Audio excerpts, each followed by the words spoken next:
श्री विष्णु पुराण प्रथमंश अध्याय 22। विष्णु भगवान की विभूति और जगत की व्यवस्था का वर्णन। श्री पराशर जी बोले, पूर्व काल में महर्षियों ने जब महाराज पृथु को राज्य पद पर अभिषिक्त किया तो लोक पितामह श्री ब्रह्मा जी ने भी क्रम से राज्यों का बंटवारा किया।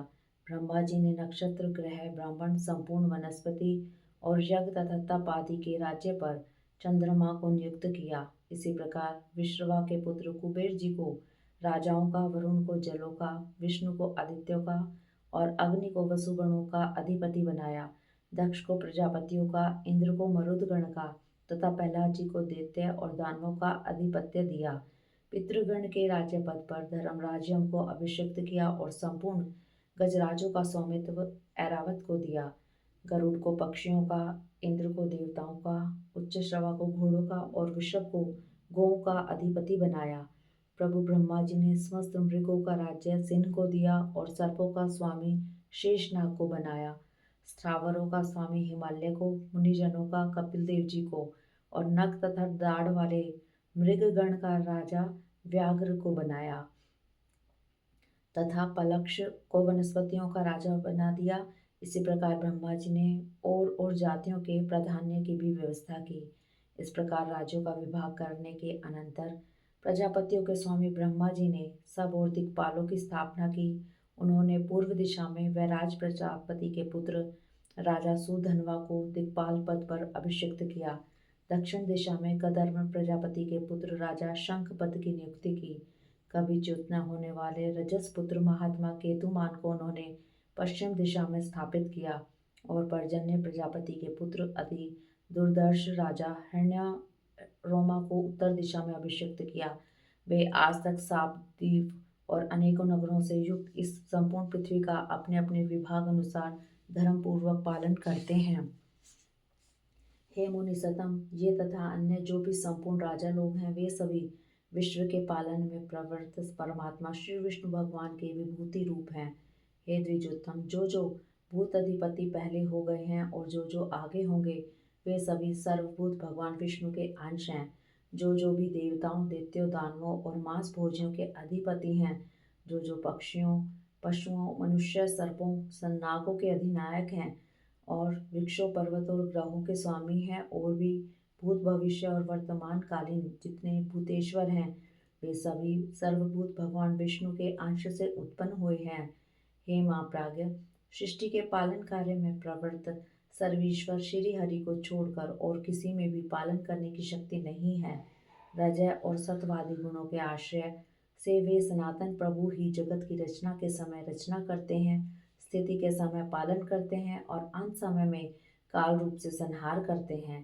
वे जनार्दन चार विभाग से सृष्टि के और चार विभाग से ही स्थिति के समय रहते हैं तथा चार रूप धारण करके ही अंत में प्रलय करते हैं। एक अंश से वे अव्यक्त रूप ब्रह्मा होते हैं तथा दूसरे अंश से मरीचि आदि प्रजापति होते हैं और तीसरा अंश काल और चौथा संपूर्ण प्राणी। इस प्रकार वे रजोगुण विशिष्ट होकर चार प्रकार से सृष्टि के समय स्थित होते हैं। फिर वे पुरुषोत्तम सत्वगुण का आश्रय लेकर जगत की स्थिति करते हैं।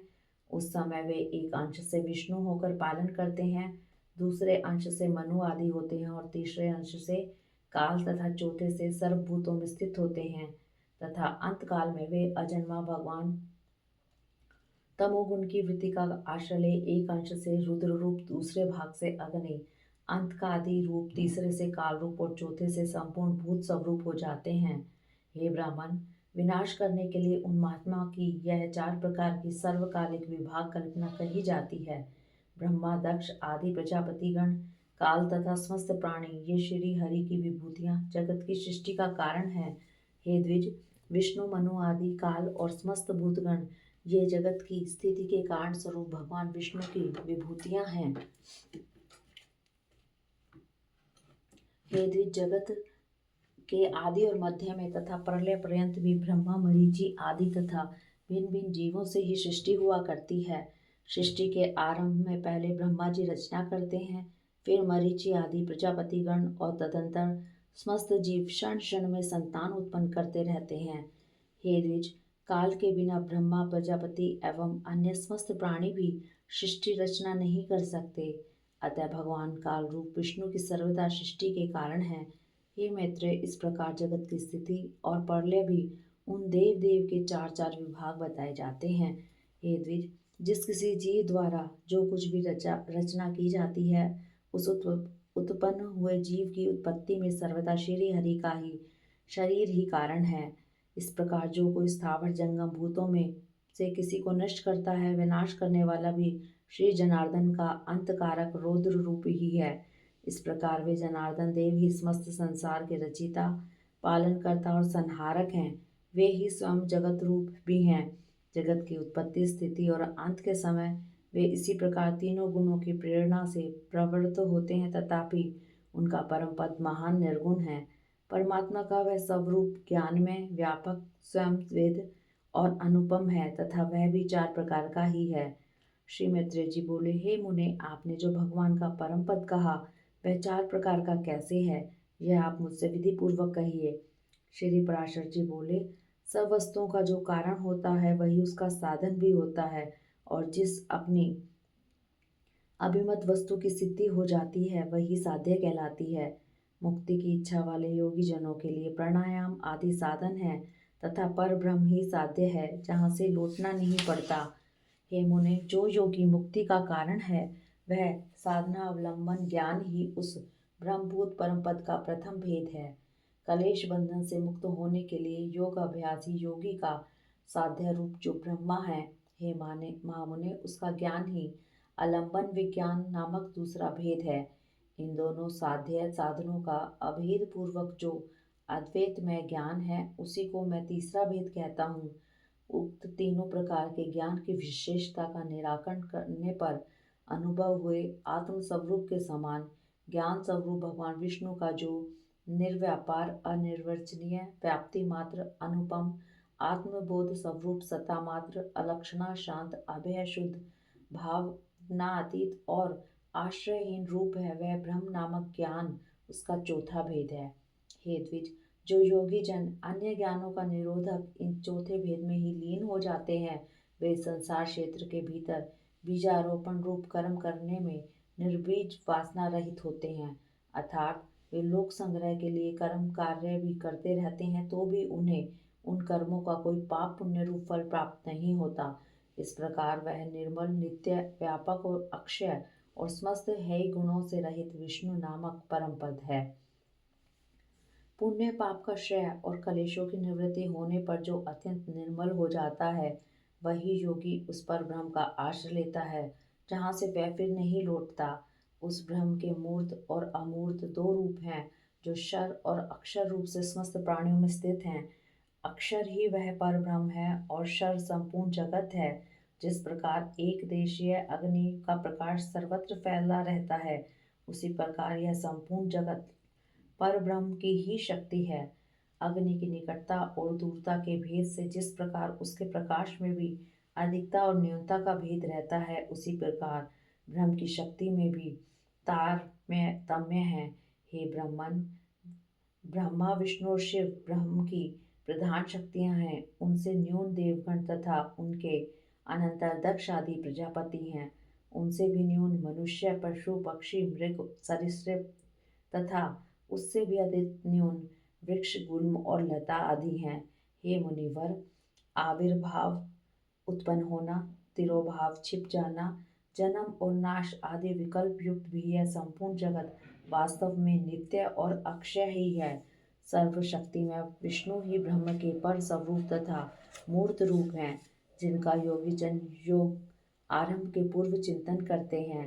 हे मुने, जिसमें मन को सम्यक प्रकार से निरंतर एकाग्र करने वालों को आलंबन युक्त सबीज संप्रज्ञात महायोग की प्राप्ति होती है। हे महाभाग, हे सर्व ब्रह्म श्री विष्णु भगवान समस्त पराशक्तियों में प्रधान और ब्रह्म के अत्यंत निकटवर्ती मूर्त ब्रह्म स्वरूप हैं।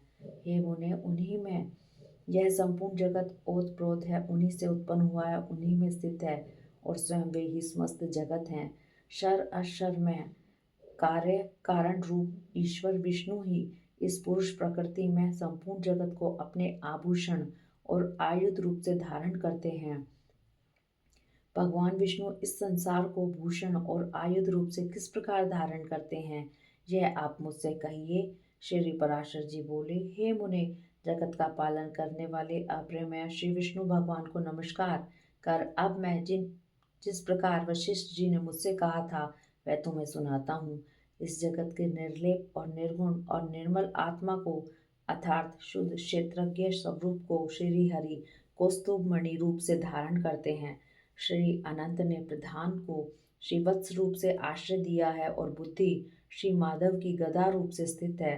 भूतों के कारण तामस अहंकार और इंद्रियों के कारण राजस अहंकार, इन दोनों को वे शंख और शांख धनुष रूप से धारण करते हैं। अपने वेग से पवन को भी पराजित करने वाला अत्यंत चंचल सात्विक अहंकार रूप मन श्री विष्णु भगवान के कर कमलों में स्थित चक्र का रूप धारण करता है। हे द्विज, भगवान गदाधर की जो मुक्ता माणिक्य मरकत इंद्रनील और हीरकमयी पंच रूपा वैजंती माला है, वह पंच तन मात्राओं और पंचभूतों का ही संघात है। जो ज्ञान और कर्ममयी इंद्रियां हैं, उन सबको श्री जनार्दन भगवान बाण रूप से धारण करते हैं। भगवान अच्युत जो अत्यंत निर्मल खड़ग धारण करते हैं, वह अविद्या में कोष्ठ से आच्छादित विद्या में ज्ञान ही है। हे मैत्रेय, इस प्रकार पुरुष प्रधान बुद्धि अहंकार पंचभूत मन इंद्रियां तथा विद्या और अविद्या सभी श्री ऋषिकेश में आश्रित हैं। श्री हरि रूप रहित होकर भी माया में रूप से प्राणियों के कल्याण के लिए इन सबको अस्त्र और भूषण रूप से धारण करते हैं। इस प्रकार वे कमलनयन परमेश्वर सविकार प्रधान अर्थात निर्विकार पुरुष तथा संपूर्ण जगत को धारण करते हैं।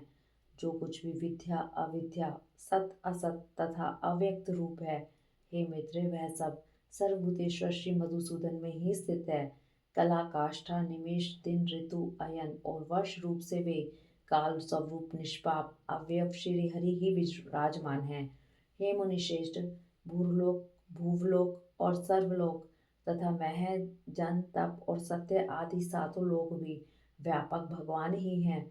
सभी पूर्वजों के पूर्वज तथा समस्त विद्याओं के आधार श्री हरि ही स्वयं लोक में स्वरूप से स्थित हैं। निराकार और सर्वेश्वर श्री अनंत ही भूत स्वरूप होकर देव मनुष्य और पशु आदि नाना रूपों में स्थित हैं। ऋक यजुर साम और अर्थवेद इतिहास महाभारत आदि उपवेद आयुर्वेद आदि वेदांत वाक्य समस्त वेदांग मनु आदि कथित समस्त धर्मशास्त्र पुराण आदि सकल शास्त्र आख्यान अनुवाक अर्थात कल्पसूत्र तथा समस्त काव्य चर्चा और राग रागनी आदि जो कुछ भी है, वे सब शब्द मूर्तिधारी परमात्मा विष्णु का ही शरीर हैं। इस लोक में अथवा कहीं भी जितने मूर्त अमूर्त पदार्थ हैं, वे सब उन्हीं का शरीर है। मैं तथा यह संपूर्ण जगत जनार्दन श्री हरि ही है, उससे भिन्न और कुछ भी कार्य कारण आदि नहीं है। जिसके चित्त में ऐसी भावना है, उसे फिर देहजन्य राग द्वेष आदि द्वंद्व रूप रोग की प्राप्ति नहीं होती। हे द्विज, इस प्रकार तुमसे इस पुराण के पहले अंश का यथावत वर्णन किया। इसका श्रवण करने से मनुष्य समस्त पापों से मुक्त हो जाता है। हे मित्रे, 12 वर्ष तक कार्तिक मास में पुष्कर क्षेत्र में स्नान करने से जो फल प्राप्त होता है, वह सब मनुष्य को इसका श्रवण मात्र से मिल जाता है। हे मुने, देव ऋषि गंधर्व पितृ और यक्ष आदि की उत्पत्ति का श्रवण करने वाले पुरुष को वेद देव आदि वरदायक हो जाते हैं। इति श्री विष्णु पुराणे प्रथम अंशे द्वाविंशो अध्याये इति श्री पराशर मुनि विरचिते श्री विष्णु परत्व निर्णायके श्रीमती विष्णु महापुराणे प्रथम अंश समाप्त। हरि ओम तत्सत्। हरि ओम तत्सत्।